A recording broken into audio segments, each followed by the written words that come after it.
What terrifying confession has someone told you while intoxicated? I was at a bar one night in a wealthy town. An old guy next to me started talking about his sailing days. He had a 60-foot sailboat and used to sail all over North and South America. His story was from the mid-1980s. He said, one night he was anchored near an island off the coast of Venezuela. He was with his girlfriend and they had just fallen asleep when he heard a bump. At first he didn't think much of it, even barely noticed it, but then decided to check it out. He left the sleeping berth and, like in most sailboats, there are a set of steep stairs to climb to get from the cabin to the aft deck. He said he always kept a pistol holstered and hanging from the side of the stair rail. As an afterthought, he grabbed his pistol as he was climbing the stairs. Once he was about halfway out on deck, he saw a man coming over the railing with an automatic weapon like an assault rifle AR-15 or something like that. He said he put 2 rounds into the guy and he fell back over the railing. He ran over and looked down. The guy had fallen into his boat, and there was another guy there also armed with an assault rifle. He said he shot that guy a couple of times too, pulled up anchor, and got out of there. He said that pirate activity was not unheard of around there and people like this would board your boat, tie you up and take everything. Then they would torch the boat with you on it. The bump he had heard was the other boat coming up beside his boat. He said that was his last visit to South America. Someone told me that their dad would go out intoxicated and sleep on their porch. One night their mother went out searching for him because he wasn't there. She got in the car and pulled out of the driveway. Turns out, their dad fell asleep on the driveway and was ran over by their mother's car and killed on the spot. I don't know if the story is true. I don't even know the person who told me. Just some random dude who went out drinking sometime later that week. Still think about that story from time to time, it really stuck with me. Had a girl who had graduated the year before us drunkenly tell us that she had been fucking a teacher. He was the history teacher and the girls' flag football coach. We had always somewhat suspected the teacher of having sex with students, but never had proof. He was a creepy, lazy, shit-ass teacher. Oh, also, his wife was pregnant with their second child when she was fucking him. I doubt she was the only one. A lot of the flag football girls would just hang out in his room whenever they wanted. My dad told me while he was drunk that the reason him and my mom divorced is because she slept with his best friend, who is now my stepdad, and they have my brother. I nearly fainted as I spent the last 20 years being lied to, as I had no idea. Not 100% sure if the man was drunk or just needing to get it off of his chest.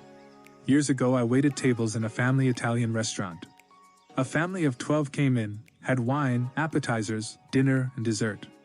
After the dinner, the eldest man at the table pulled me aside and asked to pay. We walked over to the register. He said thank you, the service and food were great. Ends up tipping around 40%. I was blown away and said thank you probably 20 times. Anyway, he waited till no one else was around. He leaned close and said, I was special forces in Vietnam and had over 300 confirmed kills. In one instance, I had 50 kills in one mission holding off enemy forces. We did some really sadistic shit over there. I've never told anyone about this. I was just so stunned by the randomness and frankly casual way he said it. I couldn't even think of anything to say, so I blurted out, of course, thank you for your service, with an awkward shoulder pat. About 5 years ago, my brother had his girlfriend sleeping over at our house because we had a family game night and we'd been partying. I should interject here and say that not a single one of my family really ever liked this girl. And to all appearances, she had a really life to us. She was extremely antisocial. Nobody ever even said hello to anyone until she came in. And she and my brother would spend all of their time up in the Anyways, that night we were both going down and socialized, and we had all been drinking. Everyone knew that my parents went to bed, but I was still around sitting downstairs watching TV, and couldn't stop pushing her down in the kitchen. She walked into the kitchen and I got a good glimpse of the spot as she walked by and saw all of the orange marks on her face. I thought for sure she would turn back up as soon as she was out of the kitchen, but to my surprise, she went down on the floor and started talking like we were good friends. I got an earful to be sure, but the most shocking things I heard were that one of her uncles had raped her when she was 11 or 12, and others had molested her, and she had been self-harming since. She was around 22 at the time of the conversation, so about 10 years worth of self-harm. She showed me all of the scars she had down her thigh and her arms. She also said that since she had started dating my brother, she hadn't harmed herself and was happy. I realized that her being antisocial had nothing to do with us and was as nice as possible to her. We did break up later, and I will always remember my little conflict. That showed me a power. All the new friends I had met here, there was one guy who was always a kid. Very laid back,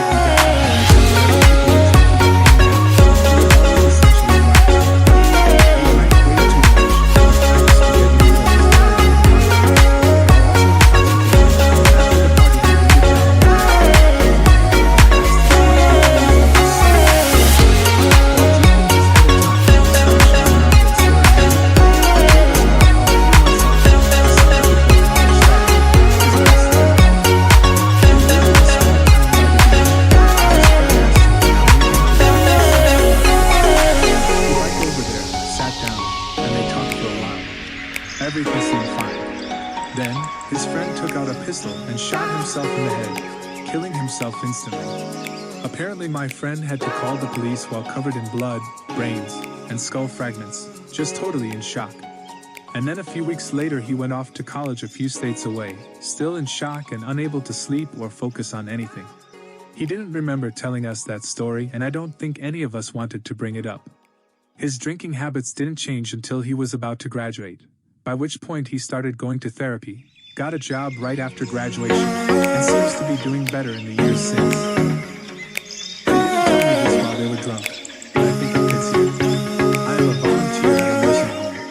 When one of the female residents was close to death, she confided in me this. One time her husband cheated on her with the neighbor's wife. When the neighbor's husband found out, he was very upset and was going to physically hurt her husband. They worked out a deal where the neighbor's husband would not hurt her husband if he was able to return the favor. In essence, her husband agreed to let the neighbor have her in order to save himself a righteous deed.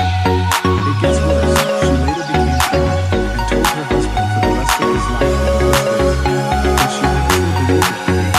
Her whole life she was carrying this burden on herself and what her husband had done to her, both with the cheating act and with the trading her.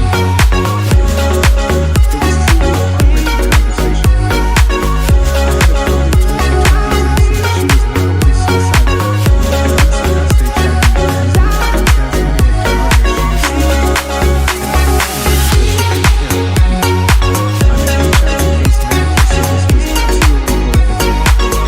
children were older than me, and I recently started working as a butcher at a grocery store. A couple of years now, and he starts telling me that he's been in prison for 17 years. Came out 2 years ago, and it's his first ever job at 64 years old. I got curious and asked him what happened if it wasn't too private. Without hesitation, he simply answered, "I cut him down with an axe, this piece of shit. And now he's a butcher. Dude must really like his job, I guess." One time, an old acquaintance, female 49, and I, male 32, were drinking late into the night. She drank much faster than me, and before long randomly and drunkenly confessed to me to follow. When her aging and sick mother whom she despised and was a ton of unappreciated work was left in her care, she eventually without some medication and gave her too much other things that were very important. She told her specifically some enormous amount of money to die with her, and she passed the procedure. Since she was already old and sick, there was no harm. A minute later, she snapped out of it and apologized profusely for telling me, added that I am the only person she has ever been with. I was shocked and confused by her drunk father because he had shared his story and was still involved in investigating and raped by her brother.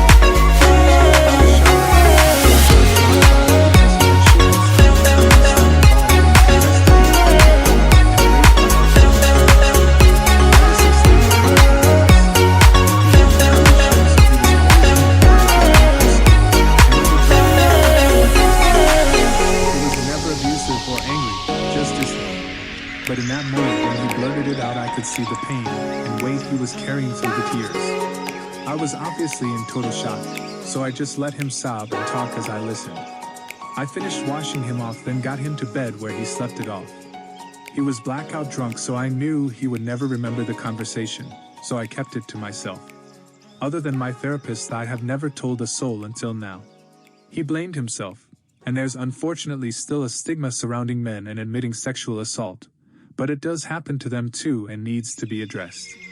My father dealt with it in an unhealthy manner for a long time. Whether or not he talked to someone to address it properly, I will never know, but he has been sober for over 20 years now and much more present in our family's life. My ex in college told me once when he was blackout drunk that a few years prior, he and a bunch of other kids broke into a house to have a party. The family that lived there was on vacation or something and the house was empty. They all got drunk and someone decided it would be fun to break a picture on the wall. Then someone else did too. Eventually it evolved into them all destroying the house. Absolutely everything they could. All the windows were broken. They broke the legs off the other chairs and used them to beat holes into the walls. I don't remember all the stuff he said that they did, but I remember him saying that they ruined those people's lives and there is no way to make it right. I honestly think he was so fucked up that he doesn't remember telling me that he never mentioned it. Anyway, like 2 years later, I watched him on Facebook since he died away one too late. So I guess he was just a piece of shit regardless of current situation or outcome. I was working with physical therapy. I had a patient in rehab for a major surgery. He was a late middle-aged man who was often using exercise sessions with his wife. One morning, another lady was in his room. It turns out it was his sister who was visiting and who wanted to watch his PT. During the session, the guy was acting super loopy, probably due to all of the pain medication. I gathered through conversation that the lady's husband was on his deathbed from some kind of sudden illness. Later, the man said to his sister and wife that he had something he really wanted to get off his chest. Apparently, he was married to another woman decades earlier and got a divorce. His sister and family thought the divorce was because of unsolvable differences, but he went on to vividly describe how he loved his brother. The guy that was currently married, still in his previous life. He never told his sister about the affair, she didn't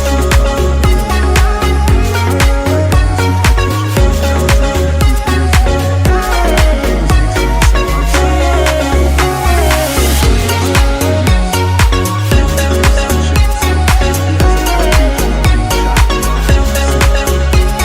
he was serious. But through tears, he told me about how as a child, in his home country, he and his friend were abducted, raped, and tortured by a group of men, before his friend was killed and dismembered in front of him. He then went on to tell me about how he had already gone back and hunted down and killed one of the men, and was just waiting till he had enough money to go back and find the other two and kill them as well. When I was in college, my friend in a frat drunkenly secretly told me not to drink the punch. When I asked why, he said, well, because it spiked clearly. By spiked he meant there was Xanax in it. They would spike the punch with Xanax so that girls would sleep with them easier. It didn't occur to me until years later that this was essentially rape, and was common practice in many fraternities, and nobody said a thing about it. A guy I used to hunt with once had too much to drink and ended up telling me he was a felon and had served time for kidnapping. Found out his wife had been buying his hunting licenses as felons cannot hunt or be in possession of firearms. I was at a bar with a kitchen coworker. He had apparently been stabbed in some kind of altercation some years ago. Never asked him specifically what it was about, but he struck me as kind of a hoopish type dude, into fish and widespread hunting and such. Seemed like a problematic sniper. So I assumed it had just been some license and escalated further, though I didn't know for sure. This night at the bar, he shot someone who told me that after the stabbing, while he was in the hospital, his older sister had come and attacked him and that they weren't allowed him or something like that. He had found out how dangerous his sister was.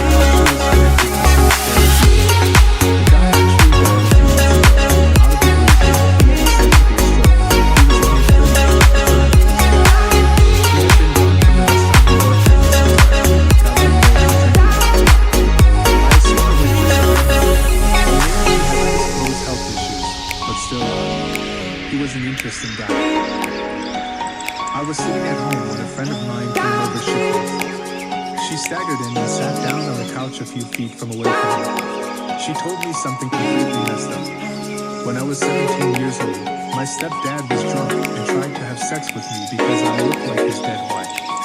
He kept calling me Abigail, and just wouldn't let go off of me. He kept saying he missed his wife, and that he loved her, but knew she would never come back. He said I reminded him of her. That's why I never talk about sex stuff with you guys. And most of my business about it is so much